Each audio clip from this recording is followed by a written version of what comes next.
All right, I can see that the chat room has already got people in there. It's getting a bit active already, which is great to see. Folks, thank you so much for joining me for this, the very last live broadcast of 2024. Can you believe it? We're 42 episodes in. Incredible. So thank you for joining me. Hopefully you can hear me. Otherwise, I've been talking to myself. But just let me know in the chat that you can see the countdown and you can hear the music and you can hear me. Just let me know that's all working, because those of you who remember a couple of weeks ago when we had a couple of technical issues, it would be nice to know that everything's okay so far.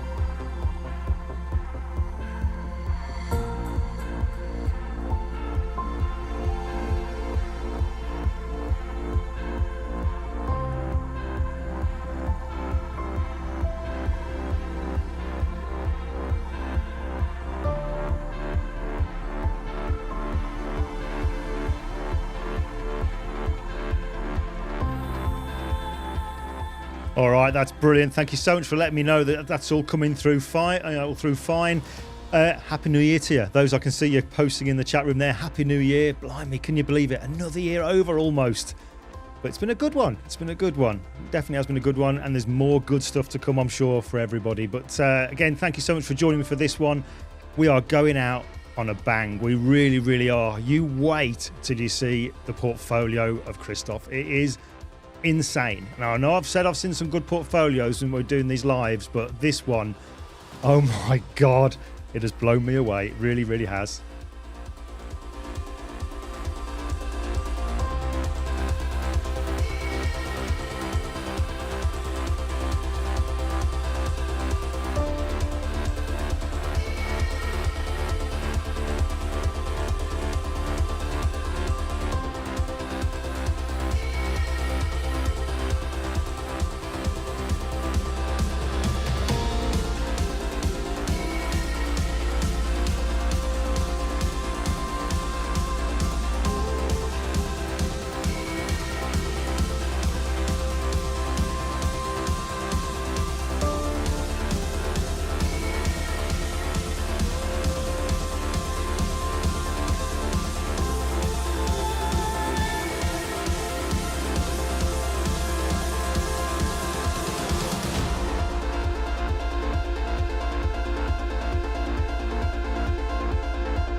Blimey, that stops all of a sudden, doesn't it?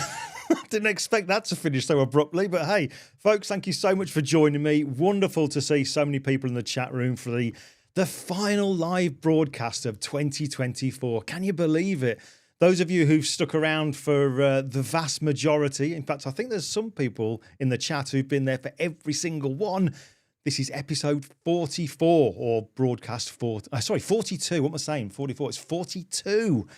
Wow. And we've got more planned ready for the new year as well. But my God, tonight, I am so looking forward to this one. Genuinely, I think it's almost like it's been planned because this is definitely going out on a high because I cannot wait to introduce you to Kristof, who I got to meet for the first time when I was in San Francisco recently. We got on so incredibly well. Very quickly found out that we both knew a very good friend of both of ours, Calvin Hollywood. Kristof used to work with him. I used to do stuff with Calvin as well. So incredible link there. But we got on really, really well. But my God, you wait till you see his work. It's just insane. Before we do that, just a couple of things of admin to let you know about them. First of all, here we go. First of all, then there's just a couple of videos, actually. You might have seen these over the Christmas period and just before, posted a couple of videos.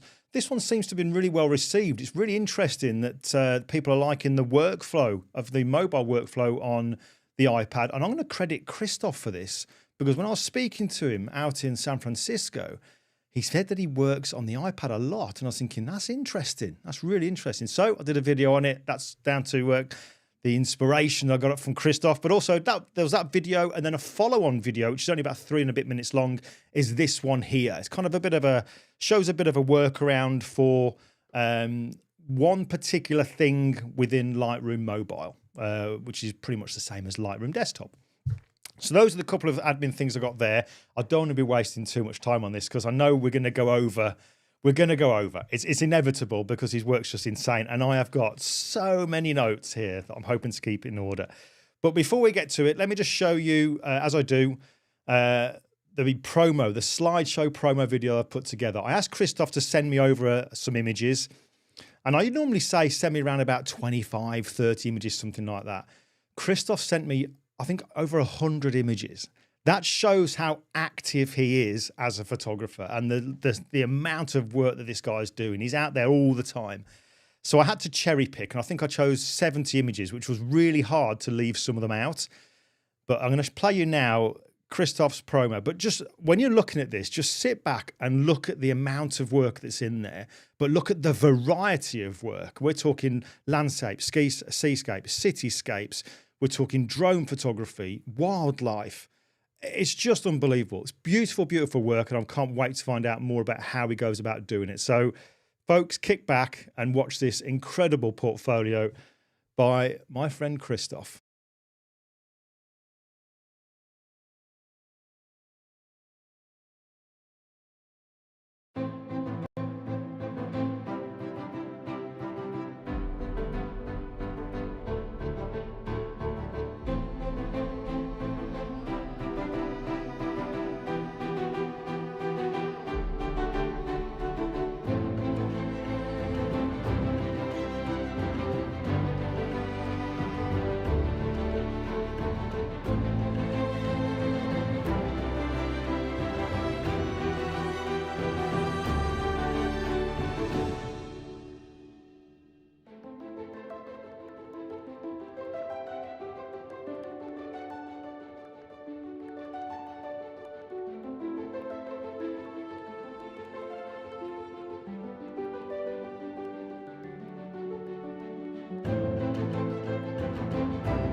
you see what I mean? Oh my God, it's just incredible. It's absolutely incredible stuff. Right, I'm going to waste no more time. Let's unmute him. So that should be working. And I'm going to press this. Kristof, can you hear me? Wow. Oh, it makes me very, very, very humble to hear all these kind words and see the nice video. Thank you so much for putting this all together. Mate, it's This is just awesome. insane. I mean, you can see there, because obviously on your screen, you've got, you can see the chat and some of the comments coming through. I mean, look at it. I mean, just incredible. I mean, like, there's one here. Look, Sky's the Limit has posted this comment up here. That's really big, isn't it? Let's bring that down just a touch. He's posted this comment here. Gracious, I know exactly which image. And if I'm gonna bring it up. Let's just bring this up really quickly while we're here. It's this one. Holy moly! Look at that. That is just insane. Do you know, I had a guest on a few weeks back now. I don't know if you've heard of him, Enrico Fossati. If you haven't, I'll send you a WhatsApp afterwards with his details. Oh, yeah. As soon as I saw that, I was like, oh my God, that reminds me so much of Enrico Fossati. And it's just unbelievable work. Unbelievable. But listen, thank you so much, mate, for taking the time for doing this. I really, really appreciate it. And I genuinely mean it when I say that your work is just absolutely gorgeous. I've got so many things I want to ask you. But mate, before we get started and really into this, just to get us warmed up, give us a brief kind of breakdown as to how you ended up being the photographer and doing what you're doing now. How did that all come about? It's very difficult. It all started. It really started with traveling. So I used to travel after I broke up my college. I didn't finish it's called Bauingenieurwesen in Germany. It's like building stuff, and so I didn't finish that, and I started traveling, and I liked it very much, and had a small little camera, and I started to like taking pictures. But it really began when Instagram came out. So it started all with the first version of Instagram. I don't know if you remember that, but in the beginning, Instagram was all about taking the images right away on your phone. So there wasn't any edit or upload pictures or save post them at a better time or something. You had to really grab your phone, find an angle, or if you were inspired by something, you had to take it right away. And then there were like 5 filters or something. You could put them on like presets, and then you just send it out into the world. And that really brought me into photography. How special it is to see different angles or to try different things. And so it really started out all with the phone, with the iPhone and the first versions of Instagram. And then, of course, it got more professional after the years, or you buy a bigger camera because it's not enough anymore to capture stuff with your phone, and you need some special stuff. And then it just got bigger and bigger. And then I think it's almost 10 years ago now, I started to work for our friend Calvin Hollywood.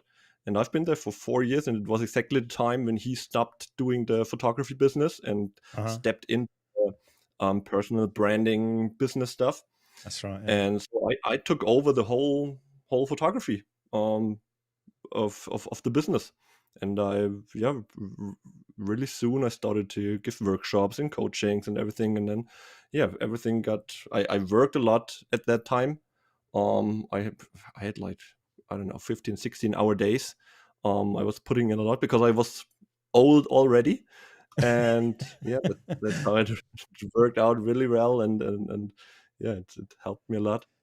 And then for 4 years after that, I got self-employed, and that's what I'm doing now. Well, just hearing you say that, I mean, you say there that you know it was kind of Instagram that was the Kickstarter for you getting out like there and taking pictures with your phone. Absolutely. I find that really interesting, because then you say that things start to get a bit more professional, and you get a camera and start doing. Now, as you've been talking there, I've been showing images of yours and bringing them up so people can see them on the screen again. And I just find it incredible and also motivating. I'm sure other people do as well, that to hear that you're producing the kind of work that you are, but you're not formally trained as a photographer. You've got to where you are by the sounds of things, by just getting out there and doing lots and lots and lots and learning and making mistakes along the way and what have you.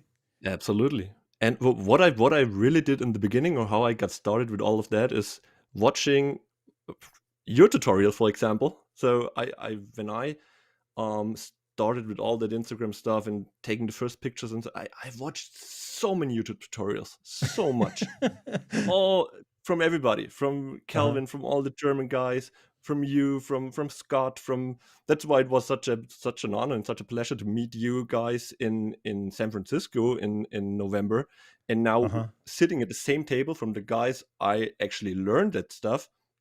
That was mind blowing, and I really, very soon I started to realize it's not just to get all the input, because I knew a lot, but I couldn't do it. So I learned pretty quick. It's not just learning what you have to do; it's also practicing. So I went out and I started really doing a lot, shooting, one picture after the other, editing a lot, and that's how it started. So I'm intrigued then. So you say you went out and you were doing lots and lots of stuff. Was it like from the very, very start, it was the travel photography kind of genre that really interested you? Because, you know, a lot of people that I speak to, and I know I'm the same, is that when we get into the photography, we literally try everything. You know, weddings, food, travel, landscape, Absolutely. and then eventually find what we want. So how was it for you with that then?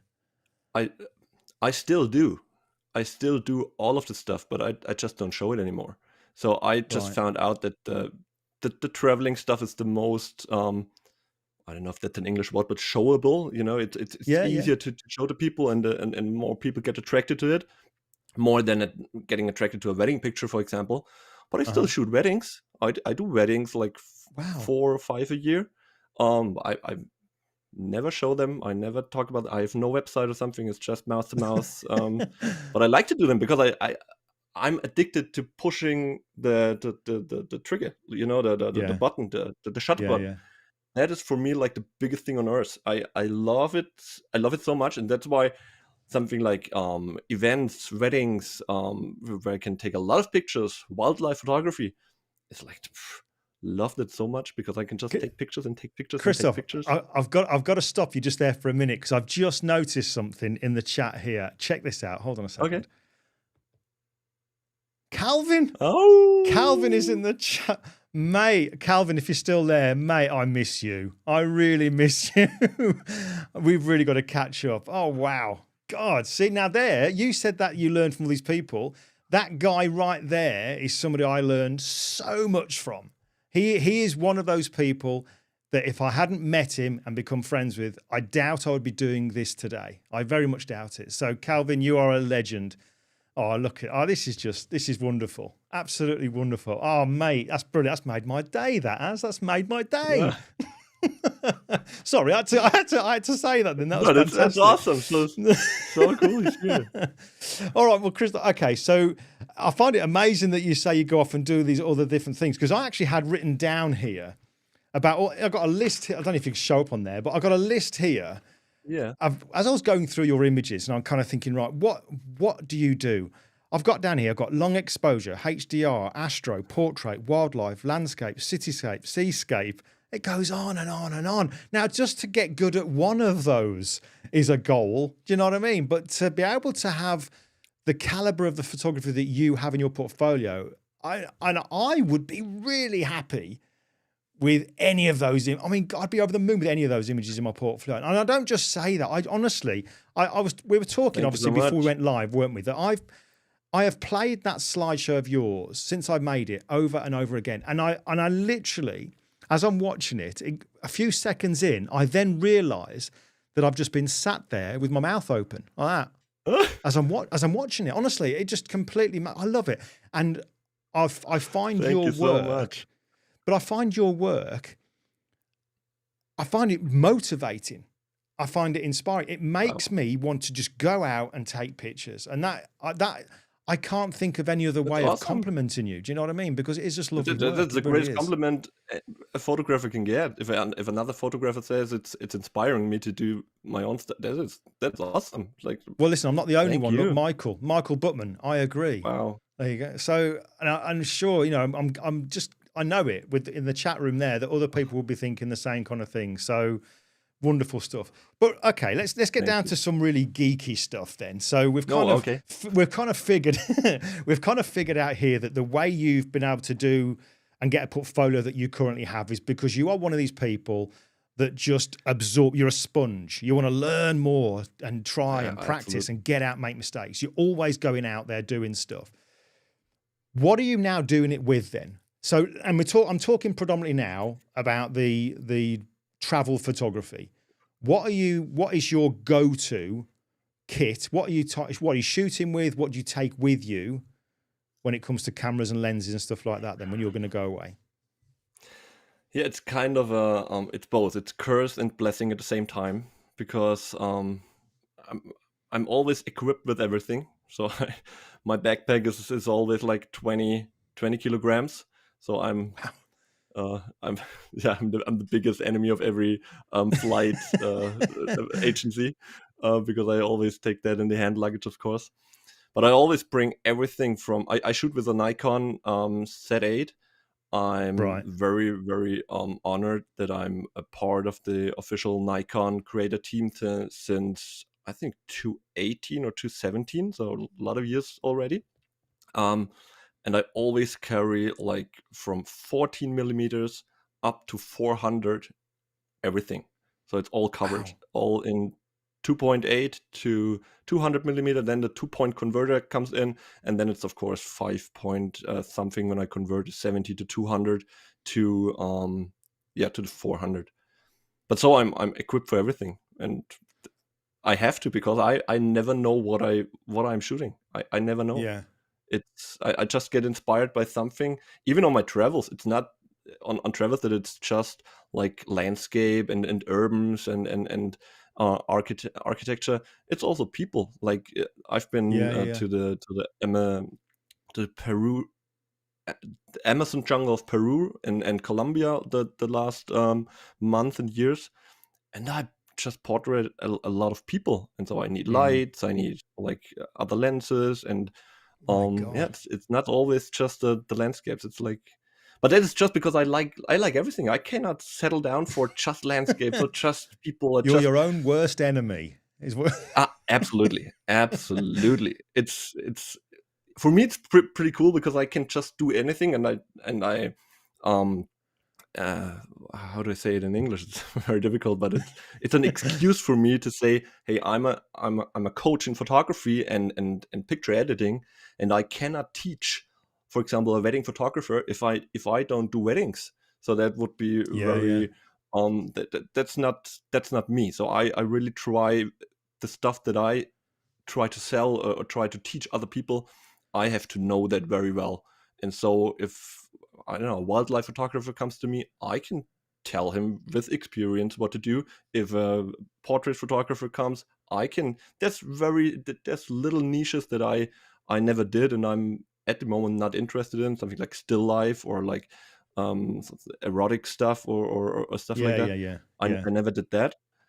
But all the other, I'm very interested in a lot, and It's that's it's a very it's a curse, but it's a blessing. So it's well, yeah. I mean, both. what you do there, because it is such a wide variety of genres that you do, it's quite unique to find somebody that does do quite so not just do it, do lots of different genres, but actually does work in those different genres. Because a lot of people, a lot of friends I know and whatever within the industry, they specialize in one particular thing, but they like to do other things for themselves. Does that make sense? As opposed to Mhm.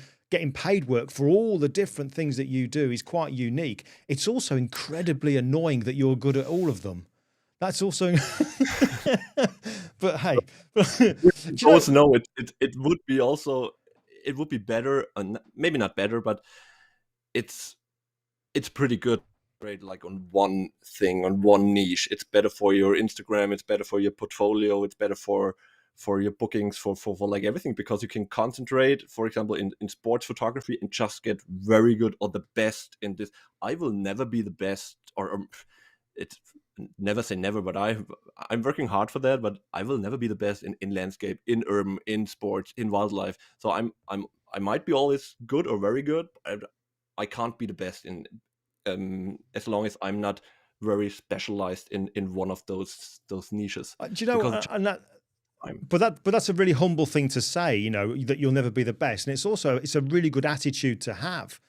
I mean, I've always had the attitude that I'm only as good as my last picture, you know, whereas, you know, I know, you know, without naming names, I know plenty of people, and I'm sure you do, that constantly ride on previous success. You know, there's, you know, in their portfolio, they'll have images that are 10 years old, which I think really should maybe not be there. Do you know what I mean? Maybe I need to check my portfolio now, but you know, it's always looking to sort of improve and sort of move on rather than resting on your laurels, I guess is what I'm saying. There's a question coming here from my friend Anthony Crothers. He's put, did Kristof master one genre before moving on to the next? No, not That'll really. do. That's enough. That's fine. Okay, right. So we want just one quick question here, because there's something else I want to ask you as well. But Lee Churchill has put, does it depend on the season, depending on what you shoot? Nope. Also no. It's very different. For example, last year December, I had the honor to be with a group of musicians on a South America tour, like big, very famous DJs, and I was vlogging for them. So I did pictures, like on stage pictures, and behind the scenes vlog for I think 2.5 weeks, touring through 7 countries in South America. And this is usually not a winter thing to do. Usually in winter you expect for a landscape photographer, for example, to go to the north and shoot polar lights and stuff like that. Or what I used to do, fly down to South Africa to skip winter time. But that was something completely different. So I've done that a lot of times, like in Europe and all over the place here. But traveling like 1 month with a group of with a whole music label, that was awesome, and it was completely different. So it's not very or now in the summertime, in the springtime over here, it was April, May. I flew down to Cape Horn, like the very southern point of our world. Yeah, you can't go any deeper with not going to Antarctica. So this is the last point. And it was like freezing cold. It was hailing and snowing and everything. And it usually is like the beginning of summer where I live. So it's absolutely not due to any time stamps. It's very different. Now, one thing I want to ask you, because this was one thing I actually wrote down here, was when I think back to when I kind of started out and I wanted to specialize in a certain field of photography, I was always told that you should, by whatever means, create a portfolio of the kind of work that you want to get hired for. And when I say for whatever means, I mean personal projects, doing stuff for free or whatever, just so that you can build up a portfolio to put out there and say, this is the kind of work I want to get hired for. Now, with your stuff, obviously it's not just portraits. We're talking about landscapes, seascapes, whatever, all over the world. So I'm really intrigued to know, how did you build up that portfolio, first of all? And is it something that literally you paid for out of your own pocket? I need to travel here, I need to go there, I need to... So was a lot of your own money invested in you traveling to go and get these images?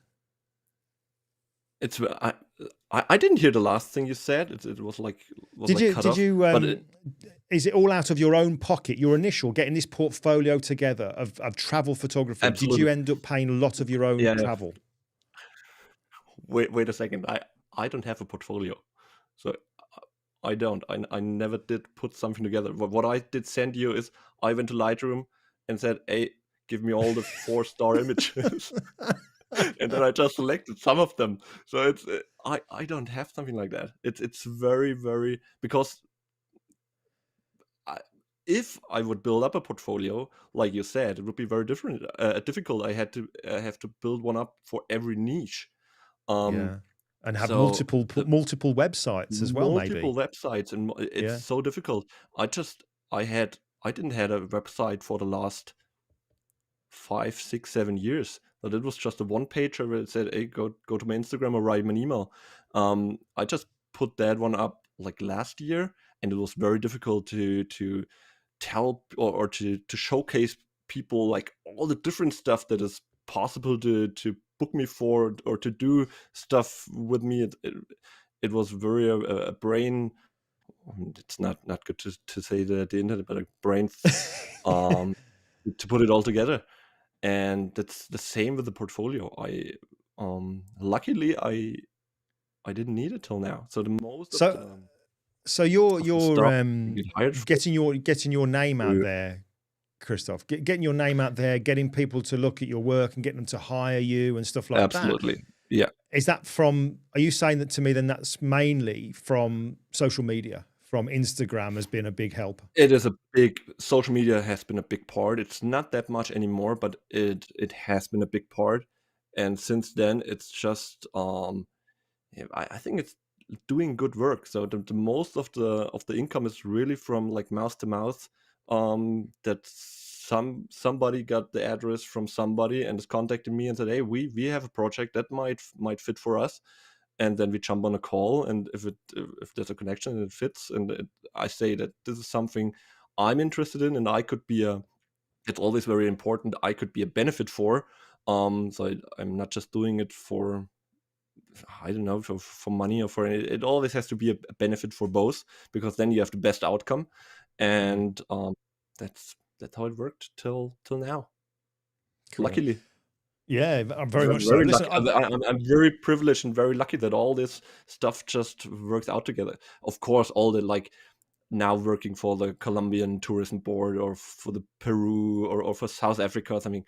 Of course, the travel images that helped, or for Finland or Portugal or what. I worked for a lot of travel agencies. They see the content on Instagram, and they see the pictures and they say, okay, that's a fit. But all the other stuff is really, it's connections and good mouth to mouth propaganda. Being busy, getting out there, and just getting on with this. Yeah, it really is. Being omnipresent. Somebody, I don't know who it was. Some of those mindset speakers said someday, try to be omnipresent in different niches and everywhere. And I try that as best as I can. Yeah, wonderful. Listen, there's some great comments coming in. There really is, and you'll be seeing those as they're coming through. Okay, but can I look at them later? Is there a possibility? You can. Like you look at them later. Because They won't I'm disappear. so bad at multitasking. I remember you telling me. Listen, I want to bring just a couple of them up, but look, 34 meters, but pure passion for photography. Yeah. Great to see. Judy, our good friend Judy, who's a regular watcher. Mouth to mouth is the best recommendations. Crazy that you don't have a portfolio. It's crazy in a unbelievable way. Do you know what I mean? It really, really is. Yeah, it is. I always have to put it together when for example, now, I'm trying to, I want to go to Namibia with my wife and friends in March. And I have to, because nobody from Namibia writes me and say, "Hey, Kristof, you want to come to Namibia?" Because this was my decision to go there. And now I'm trying to get connected. And now I had to put together some pictures and some images to send it to them. But it's always I don't know how to say it in English, but for the customer, it's personalized, it's tailor-made and stuff for them. Yeah. Absolutely. So it's what they need. I try to show them in advance in pictures. So hey, you could have that in better or in newer or whatever from me. I can do that. Show what I've already done, and then I show them exactly what would fit, what could be a match with them. That's what I do. So then it's what Cool. I put a portfolio together. But it's never used twice because another brand or another company has totally different needs, and so I put it together in a different way. Cool. All right. Well, listen, I'm very eager to get to the point in this chat where you share with everybody what you shared in San Francisco, because for everybody watching, Kristof was. You might remember that I mentioned about the fact that when we were all out there, there was some of us were asked to speak at the front of the group. It's only a small group, but we were asked to give a little, a few minutes presentation. I was one. Kristof was also one, and it was a brilliant chat he did. But the story he told about this rumbling volcano, not being able to see in front of his in front of his hands, incredible. I want to come to that in a moment, because there's a picture of certain things I want that I want you to share. Before we do that, though, let me ask one question. When did they ask you to have that speech in front of all those blimey. people? I don't know, maybe a week before. Yeah, it was not long time of preparation. It was like 4 or 5 days in advance. Yeah. It was brutal. Yeah, I was almost because I flew in like 3 days earlier, and it was 1 day before my flight goes, and I said, okay, yeah, I'll figure something out. It was horrible. I had it in my diary to get it done when I got the email. Right, I'll do it tomorrow. And as always, I'm one of these people that seems to thrive on the pressure of doing it last minute. And I just did it last minute. But we'll get to the we'll get to the New Zealand thing in a moment. But before we do, I tried to kind of highlight just a few images that I wanted you to mention, to sort of bring up. And we brought up the one already, actually, is the one that Sky's the Limit mentioned right at the start. And it's going to be this image here. And I'm going to put you in the bottom corner just there, Kristof. Can you just tell us a little bit about this picture? Where was it? How did you take it? Just a little bit about it, because I just find it enchanting is the word I'm going to use. It's a wonderful picture. Thank you so much. It was the picture. I use the picture always when Halloween comes up or something spooky, because it was like the picture looked like. It was spooky. I was there on a trip, like a thing. I was for my own, like single traveling.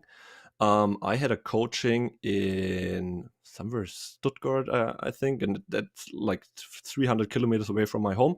And on the way to there are a lot of nice castles and nice landscapes. And I said, hey, I do like a 3-day trip, sleep in the car, and go to all these places I always wanted to go and take pictures of it. And then this was one of them.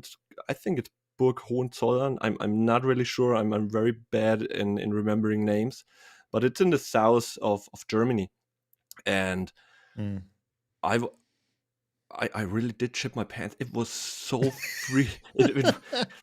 I was so scared. It was like the exact same mood, and I had to walk like through a wood, like a very narrow path in the woods, and I was all by myself. It was foggy, it was cold, the wind was blowing, and I had just my headlamp on, walking to the spot. And yeah, then it should have been a sunrise, I guess.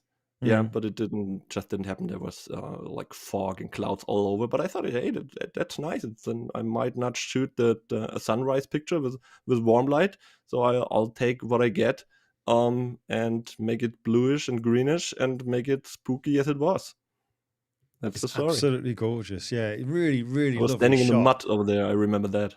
Oh, really? So it's a happy accident then, really, wasn't it? Because if you're, and this is what's great. What I love about it is the fact that you've gone out there to you had your mind set on something that you thought you'd get, but then something completely different happens, and you end up with a picture that's like, wow, it's incredible how things work out.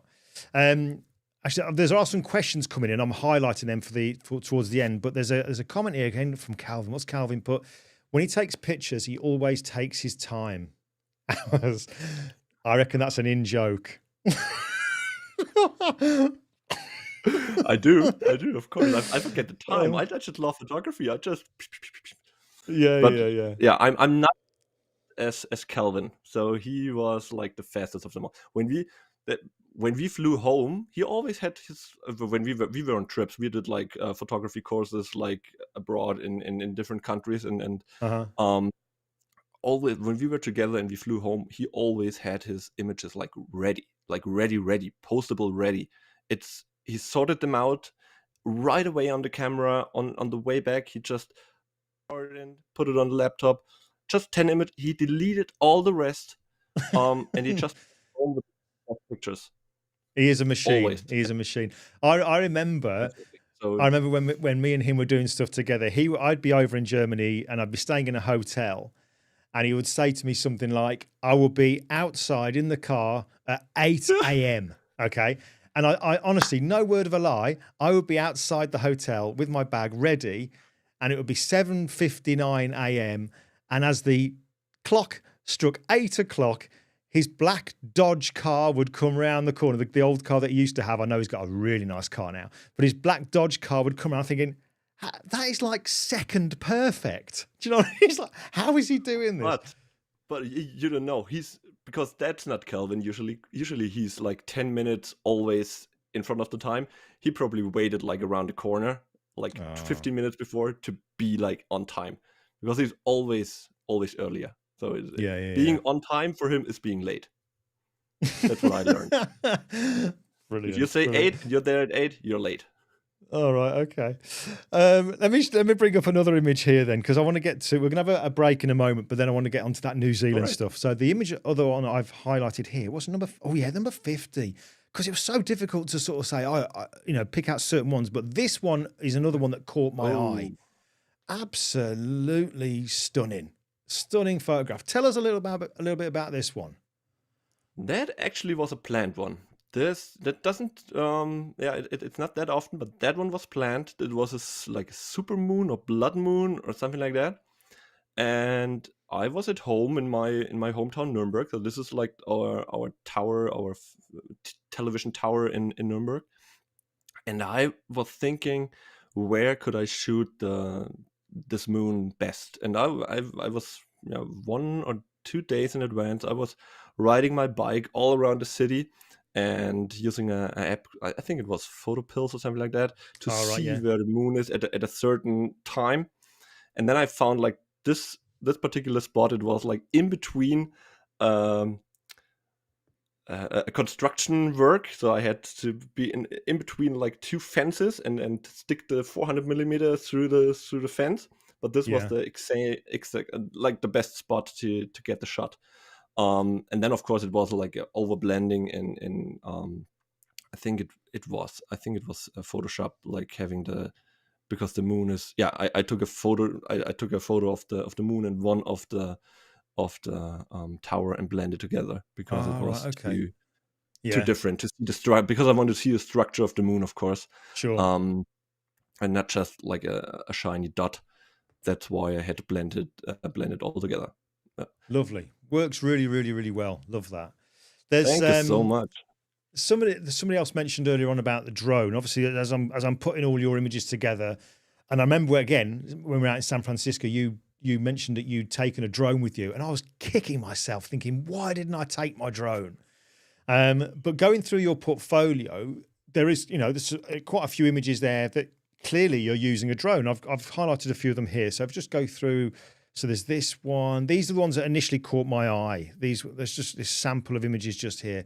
There you go. There's the shot that I could have got, but I didn't. Typical. No, there you go. You couldn't. That's Lisbon in Portugal. This is I not thought that was the Golden Gate Bridge. Just the same. God, my no, it looks the terrible. same. It's the same constructor or the same designer or the same, I don't know, same building company. Terrible.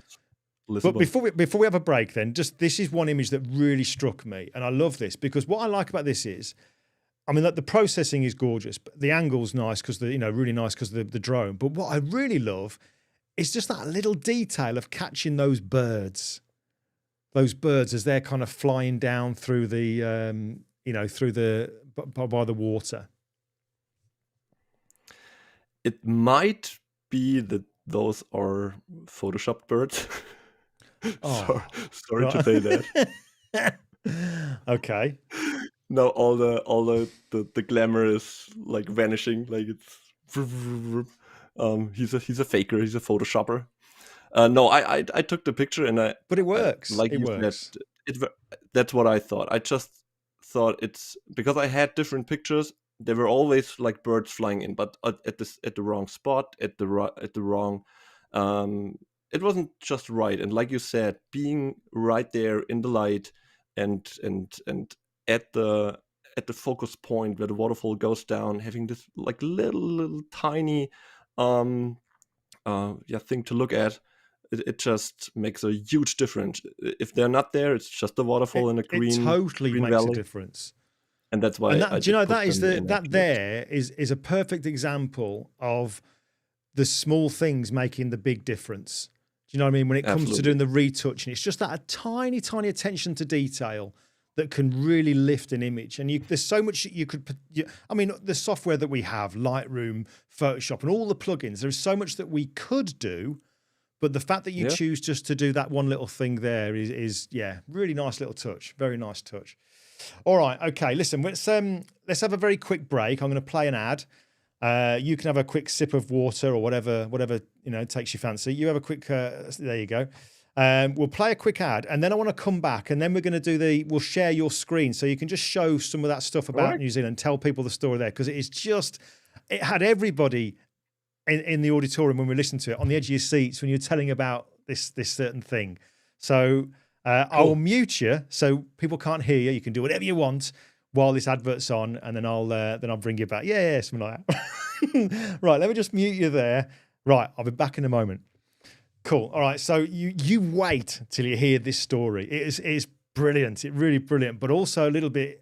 Put yourself in the position of being Kristof when this is happening, thinking, "Oh my God, what is going on?" Quick ad, quick slurp of water, and we will be back. Right then, which one should we play? Let's go for this one.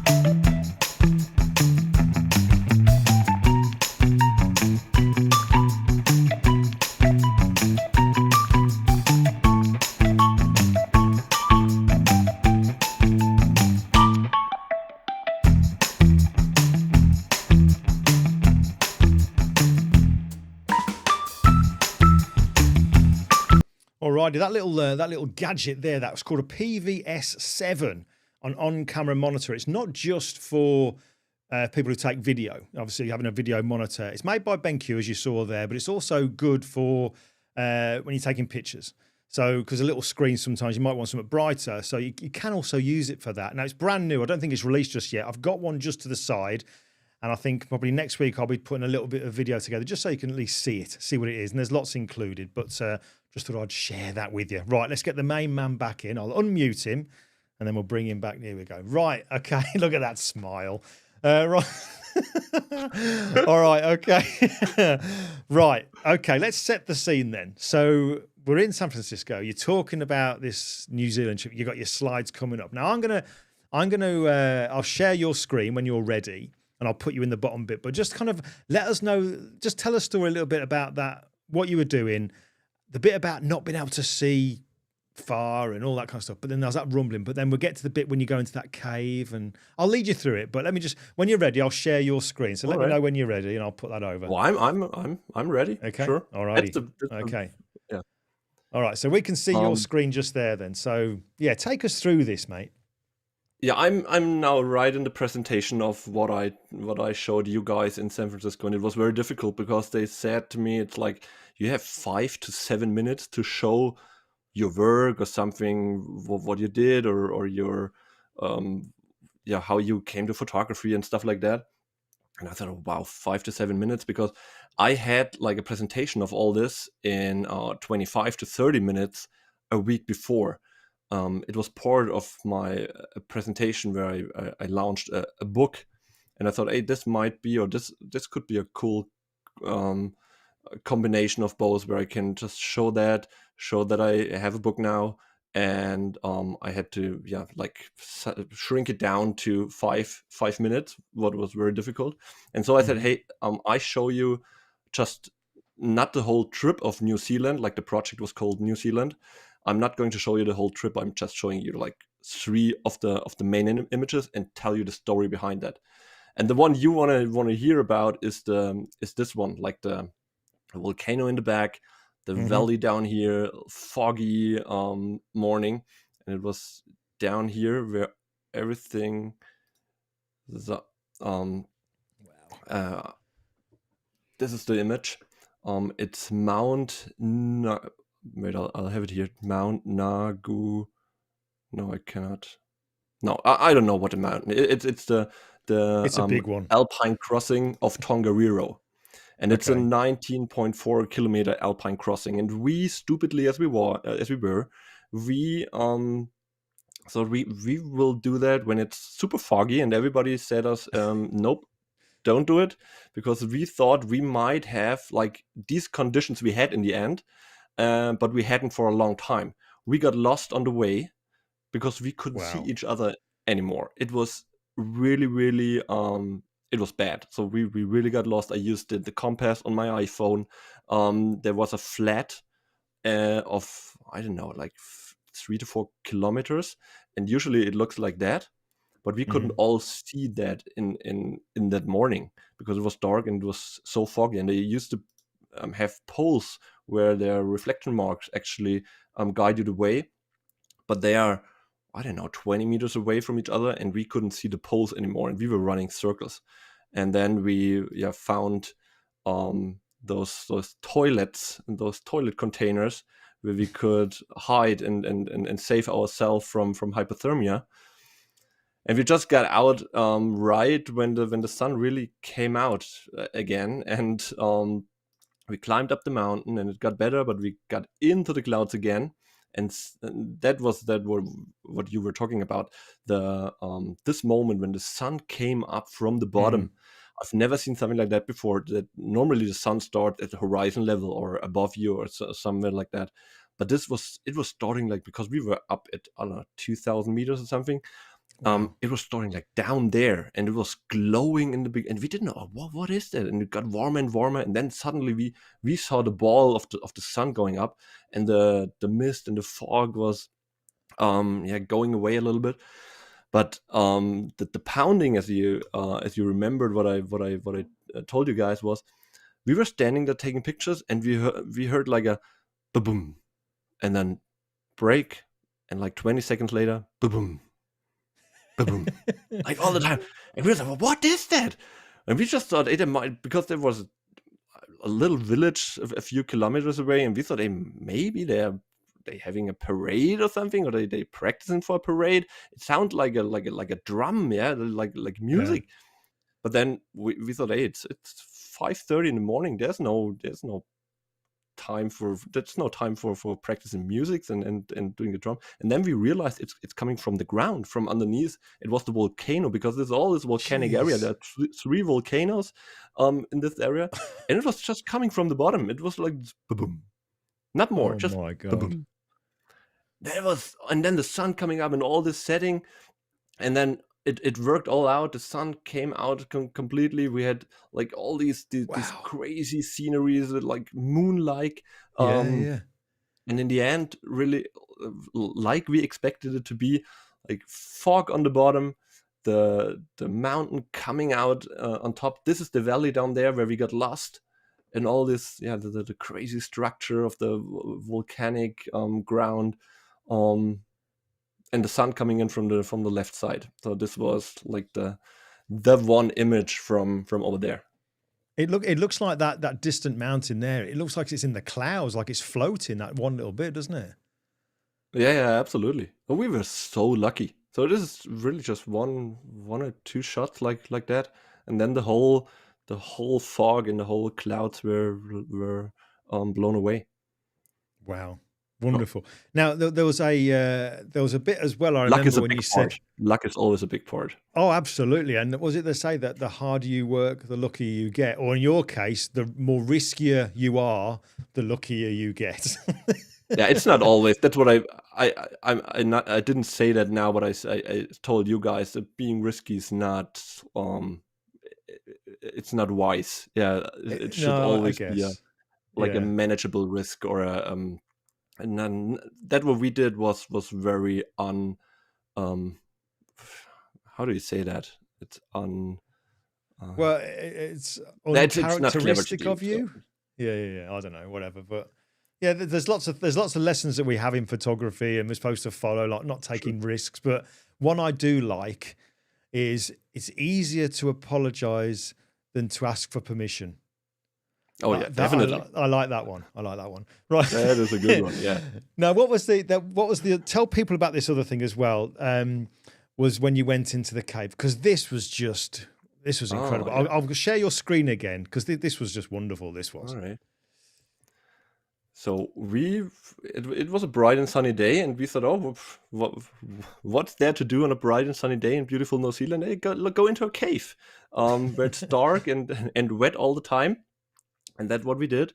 We went into that. We found a cave randomly on the side of the street. We walked to the woods and got in there, and it looked promising. So my posing did not. That was very bad. But all the other stuff, it looked nice. And as further we got into the cave, it got even better, and also my posing got better. But it got better and better, and we went in and far into the cave, and the real magic happened when we went further in and put our lights down, because then we saw this at the ceiling, like everywhere. It started glowing. It was like a unreal sky of living stars. Everything was moving. Everything was it was like a galaxy up there in this cave. And we, of course, we took pictures and pictures and pictures, trying to put ourselves in the picture to have a scale for all this, but also like close-ups of this. It was larvae of glowworms. Yeah. So, and they like try to catch their food with this sticky, I don't know, the drops in this Faden in German. Yeah, the old stalactites. Yeah, gorgeous, absolutely. And this gorgeous. is how they try to catch like little moths or something like that, and eat it afterwards. But altogether, it's like this sky illuminated. Look at that. by those glowworms. That was awesome. And we've been in there for hours. Like it was 6, 7, 8 hours. When we came back out, it was pitch dark. And if there wasn't the feeling of hunger, we would still be in there, I guess. Wow. I mean, what an adventure though, to see that kind of stuff. That's just incredible, isn't it? Things that people, we just wouldn't ordinarily get to see. I love the fact that you're doing what you're doing. It makes me want to be a travel photographer, or at least, not specialized, but just for me, go off and do stuff like this in different places, because you are exploring and just finding all these things that we wouldn't get to see, and you're photographing them as well, which is just incredible. So yeah, wonderful. I'm really privileged and very lucky to see and do all that. So I'm very, very thankful for everything. Absolutely, and plenty more to come as well, mate. Plenty more to come. I sent you an email or a message on WhatsApp actually before we started, didn't we? Saying, look, just to give you the heads up, this is a couple of things that I want to ask you so I don't forget. And one of the things I've got written down here actually there's a few things here. There's 2 in red. Dream location. I guess that's an obvious question, but I do want to know that. What is somewhere that you've somewhere you haven't been yet that is high up on that list of places you think, I really, really want to go there? Where is it and why?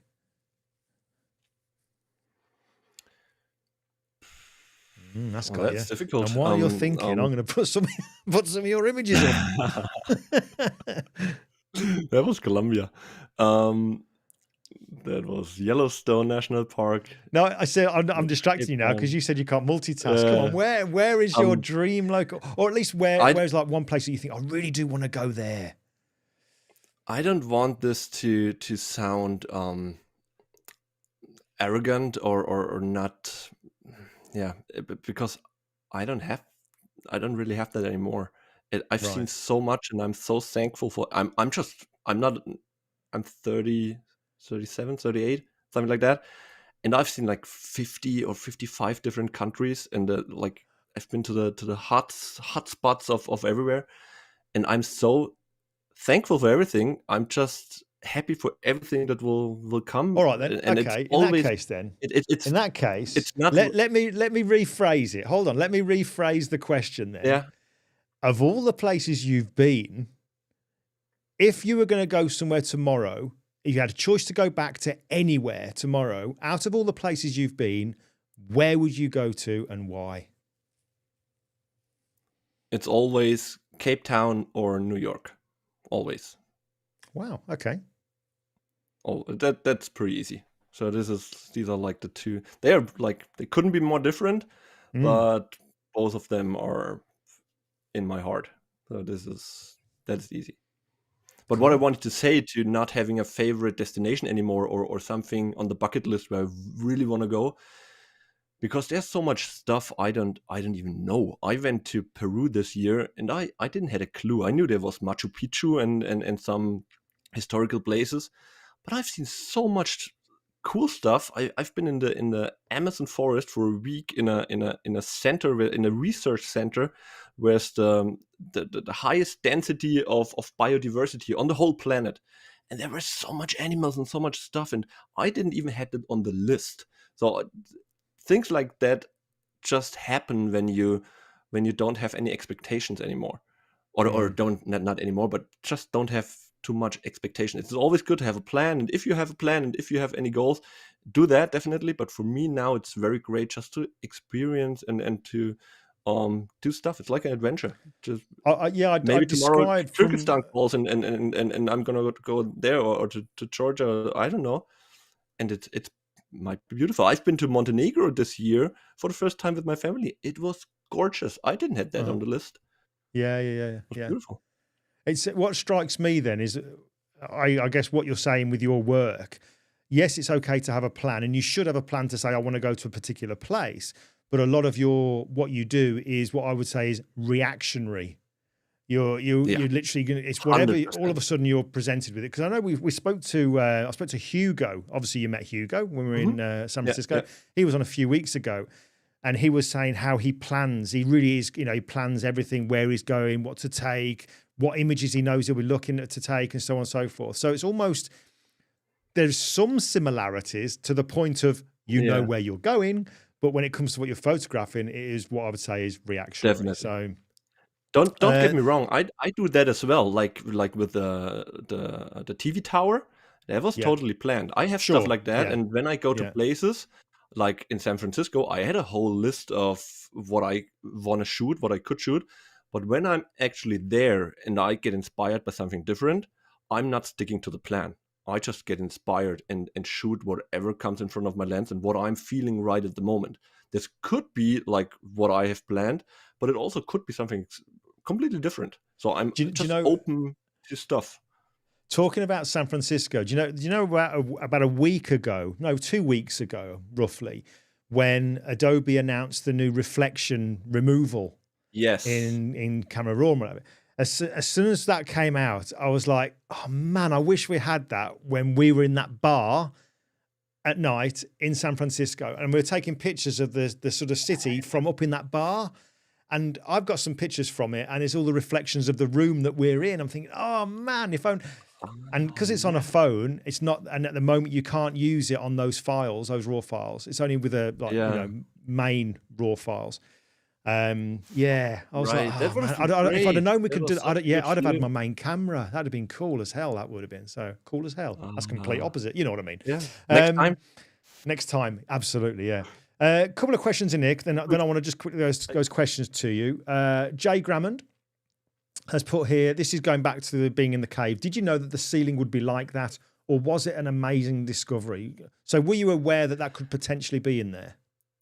I, yeah. I've been in New Zealand like 10 years ago. And I've experienced that 10 years ago already. Then it Right. was like a wow. I discovered it for the first time. Didn't know that it was there, and it just blew my mind. But it did blow my mind again because I didn't expect it to be there again, because we were at a completely different place. We've been not to the same cave. We've been on it was like hundreds of kilometers away. And I didn't know that it could be in different places as well. So um, kind of both. So I Yeah. knew it existed, and I've seen it 10 years ago, but I haven't.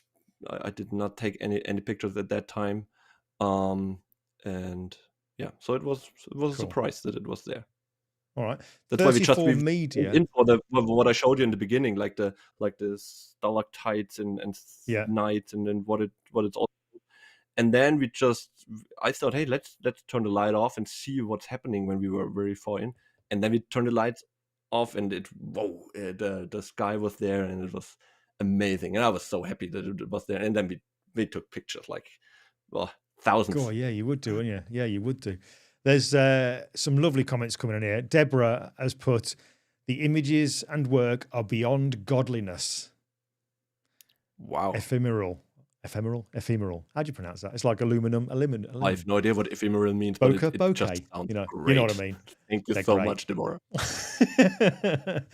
All right, so one of my two questions then, the ones that I had down in red here, is thinking about how long you've been involved in photography and what you've been doing up to the point where you are now. What would you say is, and it can be a combination or one of these, the biggest or most important lesson that you've learned?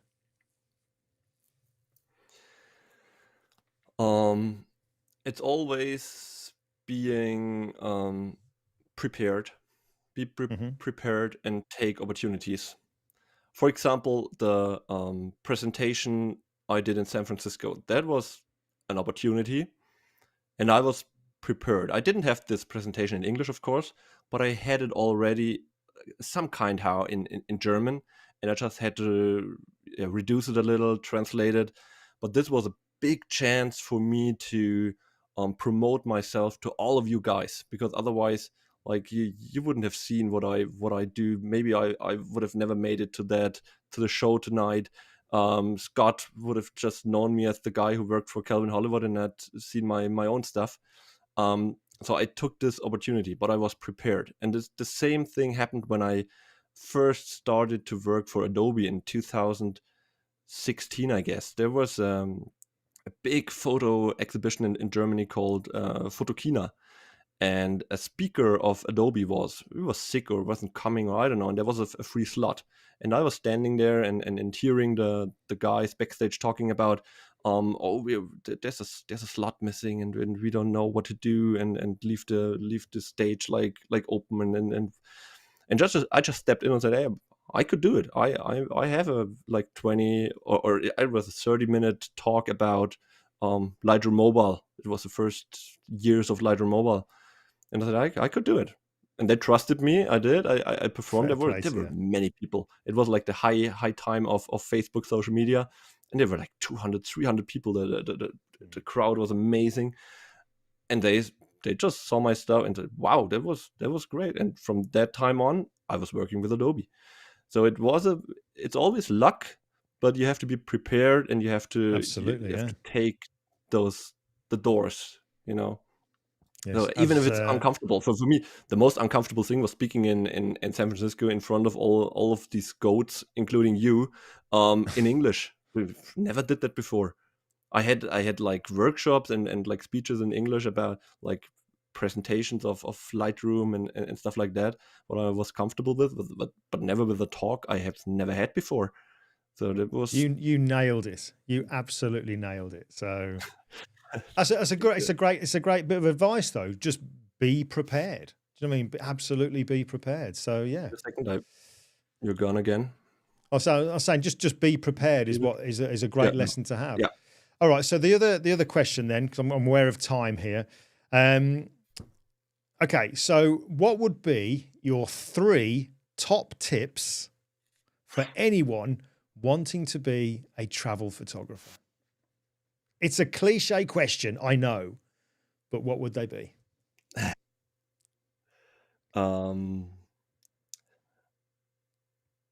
First of all, be patient. Mm-hmm. Be patient that not everything will work out in the first months, weeks, years that you're trying to become a travel photographer. Always be open to other possibilities. So don't turn something else off because you're following that one plan, because you never know what life is trying to teach you. And the second is travel a lot. So as easy as it is to go, if you want to be a travel photographer, you have to travel, and of course you have to take a lot of pictures. And if you cannot afford to travel a lot, go outside and take pictures. Like this is also like the super moon. It was like the second day of the blood super moon. I took with the one with the TV tower, and this one was the other location that worked pretty well. It was like 2 days in a row, but something like that. It was like 5 minutes away from my flat. So go out and take pictures. Even if you're not traveling or cannot afford to travel, then go by train somewhere in the near distance and take pictures over there. Take as much as you can, edit as much as you can, and try to get as good as you can. And then, of course, try to show your work. Go to social media. Do a lot. Post.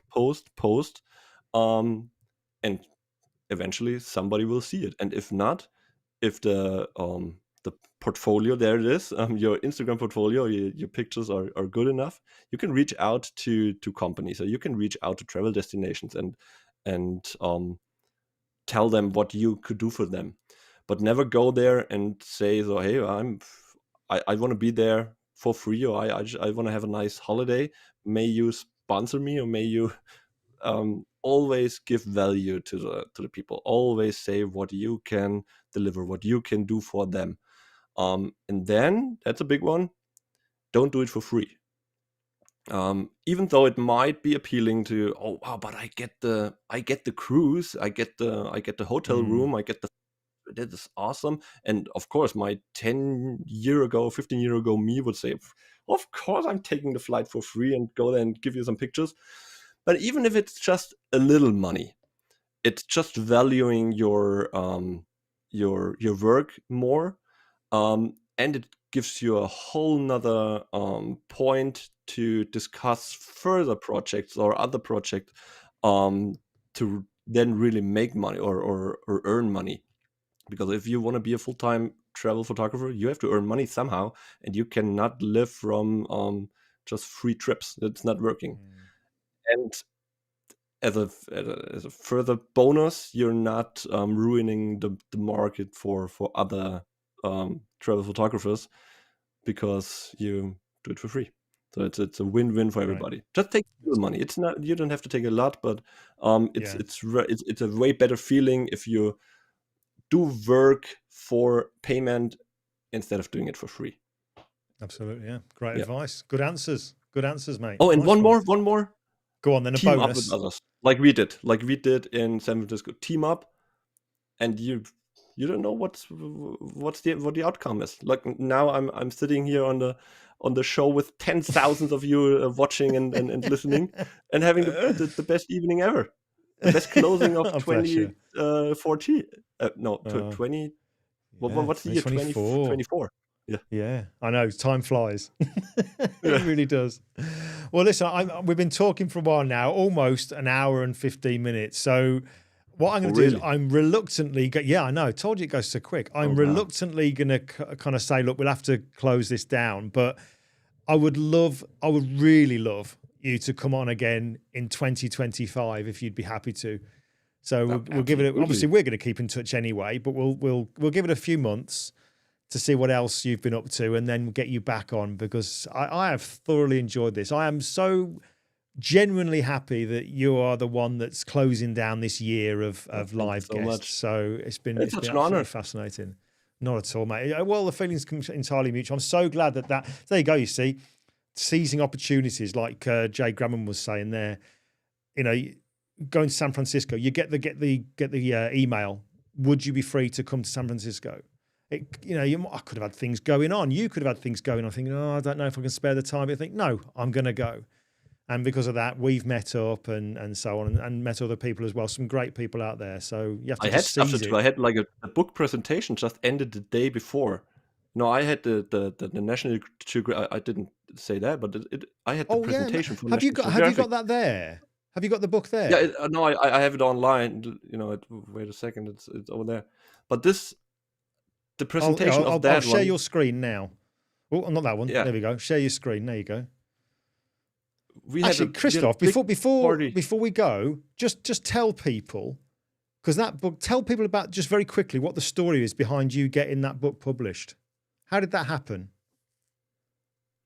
Oh, randomly. So we met the guy of National Geographic, and it's like the same. Yeah, be prepared and be lucky at the same time. And we found out that he's looking for a new how's it called, a new destination like New Zealand, because the old book is like 30 years old and they haven't published anything about New Zealand in the last years. And then I just stepped in with my partner and we said, hey, we can do that. We've been there to 2019 and we showed them the stuff and they loved it and they made a book with us. That's amazing. Absolutely amazing. So you just happened to be, you were in a bar, is that right? And you're just chatting and you realise, then you find out this guy was from National Geographic. I mean, how does that happen? Do you know, it's just incredible. But like you say, and that was the release party was like 2 days before, like 1 day before the flight went. I was going to San Francisco. Wow. And I saw that I was cleaning up the stuff and went to the airport. I saw Katrine Eisman had a copy and you'd signed a copy for her, right? Yeah, you should send me your address. You'll get one. Oh, definitely. All right, cool. Okay. Yeah. All right. Well, listen. Yeah, I know. Late Christmas present, of course. That's right. Yeah. All right, mate. Honestly, I've thoroughly enjoyed this. You are such a top fellow. I'm really, really pleased that we got to meet up so much. and sort of, become friends out there. Is there a chance I can answer like all these, because I saw there were so many questions. Yeah, and, well, let me tell you what. Let me just tell you what. Multitasking. Yeah, or maybe the people, if there's a question, they can send it to me, like on Instagram or something. If somebody want to know something. There's quite a few in there. There's quite a few questions in there. The thing is that they won't disappear either. So this recording, Kristof, will be on YouTube by tomorrow. Tomorrow morning, and all the chat will be there. Okay. So potentially, if you had some spare time to dive in and answer those, then great. Absolutely, that'd be wonderful. I will. But or if I forget something, just people direct message me and I'll try to answer it. Yeah. Well, talking of that, then, or on my English account. Talking of direct messaging and what have you? Do you know my English account as well? I have a. I don't know if I do. Instagram. Send me it on WhatsApp Kristof and I'll put it in. Yeah, I'll send it to you. Kristof Traveling, because I've got this one here. No, Chris goes like.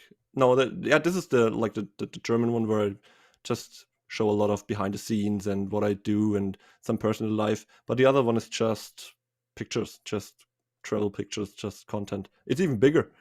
Well, in that case, then send me that over on WhatsApp, because tomorrow what I'll do is I put together a blog post with your video in there and your slideshow, nice. And then any links for things as well, they'll go in. So that'll all be in one place, so people can see those cool. in there. Because there might be a lot of English-speaking guys over here in the comment section, and they might be more interested in like English than in my German. Cool. Blah blah blah blah blah. All right, well, cool. Well, I'll put those details into the blog post then. But obviously, there's also. Let me just bring this up here. Press. Is it this one here? I think it's this one. There we go. So if I bring, that's your screen. Let me bring up my screen, which is this one. There we go. So there's your website. Wow. So get people to have a look at this as well. So I'll put the link in there. All these companies you're working with, look here, look. There's some really good stuff. But what I want people to do is go to the projects section just here. See if that brings up. And then just click on these and dive in and have a look around, because there's some wonderful stuff in there. Really, really cool stuff. So all those links will be there ready. But mate, thank you. Don't disappear. Go into the green room and I'll see you there. But I'll be there. Clearly from me and from everybody in the chat, brilliant. Thank you so much for this. And again, what a fantastic way to end 2024's live broadcasts. Thank you from me and from everybody in the chat. Thanks for having me. Not at all. I'll see you in the green See you room. soon. And I wish you when we speak again, I'll say Happy New Year. I'll tell you Happy New Year, and I'll see you again in a minute to say it again. All right. You know. Happy New Year to everybody's watching. So see you next year. Thank you. All right. Okay. I'll mute you now, and I'll see you in the green room in the mo. All right, mate. Oh, wow. How cool was that? How cool was that? What a fantastic way to end these live broadcasts. But can you believe it? 42 episodes in. And, you know, brilliant. Absolutely brilliant. But thank you to everybody who's been tuning in regularly throughout this year. It's been an interesting learning curve doing all of these. There's been some times, I don't know if you remember those who were right at the start, when I was chatting with my friend Brian and my camera kept going off and all those things. And then there was those things a couple of weeks back. So it's been interesting, but it's been a huge learning curve, but I've thoroughly enjoyed it. And it's really encouraging and nice as well. Real good motivation kind of thing when you see the same names appearing. I don't expect you to be here every week. You got lives to lead. But I love the fact that you're there. And I love the fact as well that this seems to have become a thing. You know, it's Sunday, 7 p.m. UK. It's become a thing. And I love that. So thank you so much. So, yeah. Looking forward to next year. We've got some great guests already lined up. One in particular is this guy here, Ron Timmerhin. Wonderful guy. He's going to be the first guest for 2025. Again, one of the chaps that we met out in San Francisco. He's UK-based. Wonderful guy. Oh, my God. Talented or what? But he's working with some big brands. And he's a young guy. He's an incredible photographer, but also director. He directs short films, and we've got some samples of those to show you. Really powerful stuff. He does a lot of work on projects that are quite impactful. So it's going to be quite a ride. It's going to be motivational. It's going to be a bit of a roller coaster of emotion, I think, that one. But wow, his work is wonderful. And what a nice guy. He's just one of these people that when you're around him, you just feel instantly calm. You know what I mean? He's got one of those kind of auras about him. Really, really top fella. So looking forward to that one. So again, just a reminder, check out the videos if you haven't seen them already. They're over on my YouTube channel. These ones here to do with Lightroom, mobile editing. What you see me do in these videos, you can do in Lightroom, desktop and classic anyway, but I wanted to concentrate showing how you can do it on the iPad. I'm recording another one probably tomorrow, actually. I've got another one to record to get that up this week before the new year. Maybe, we'll see, or I might make it the first one of the year. But yeah, I'm looking forward to putting these kind of things out. I did put a poll in the chat, which is interesting. So thanks very much for answering the poll. And it looks, I've kind of said there basically, what do you want to learn more from or more about or improve on in 2025? And it was Lightroom, Photoshop, or both. And let me have a quick dive over to the actual poll here to see what the results are. Can I have a look at that? Oh, we go. So it says, oh, that's interesting. So it was Lightroom, Photoshop, or both that you want to learn more of. And it's got Lightroom 18%, Photoshop 35%, both of them 47%. Okay, that's interesting. Very, very interesting. Cool. All right, that's it then. That is 2024's live broadcasts over and out. So again, thank you from me. Again, thank you to Kristof. I'll catch up with him in a minute. Oh, Glindius has put a comment, but there's nothing there. How weird. Right. Have a fantastic New Year's Eve, whatever you're doing. We're going out for a dinner in the evening, and then we're having a glass of non-secco, non-alcoholic stuff, because I don't drink. So having that, but looking forward to celebrating the new year. So it's been an eventful 2024. Lots of stuff been happening, but a lot of positive stuff come out of it in the end, which is great. So folks, look after yourselves. Be healthy. Have a great New Year's Eve. I'll see you next year. I'll see you in 2025. And I'm going to close this down by playing Kristof's promo again. So I'll see you next time.